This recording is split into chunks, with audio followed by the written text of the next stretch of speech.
أسعد الله أوقاتكم بكل خير. وإحنا بنتناول سيرة قراء القرآن العظيم. يلفت النظر إن في شخصيات سياسية وحكام مروا على مصر كانت لديهم موهبة القراءة والتجويد. بالتفتيش في أوراق أحمد ابن طولون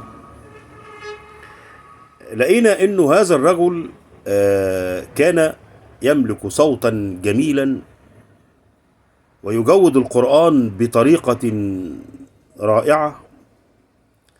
حكى عنه كتير من المؤرخين انه خلال شهر رمضان كان يقرأ القرآن في جامع القاهرة، او ما يسمى اللي اتغير اسمه بعد كده الى جامع الازهر، الجامع الازهر الشريف العظيم. وكان صوته في حلاوة، وكثير من المحدثين كتبوا عن ابن طولون في انه كان كمان من حفظة الاحاديث، وهو يختلف كثيرا عن المماليك اللي حكموا مصر. من المفارقات بقى العجيبة ايضا انه الزعيم الوطني القبطي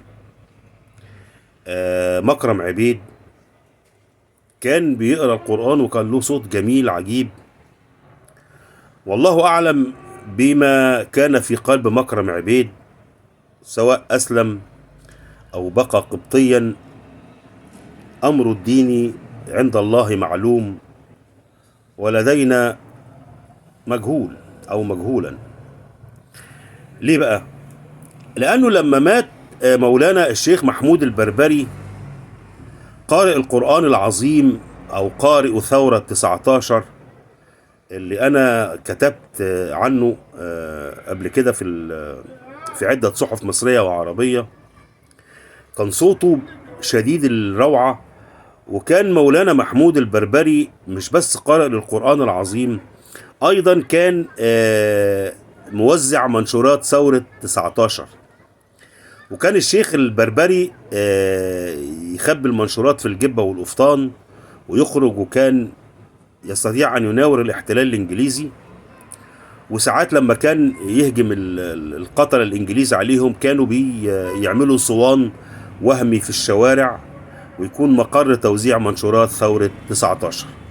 أشوفكم في لقاء قادم.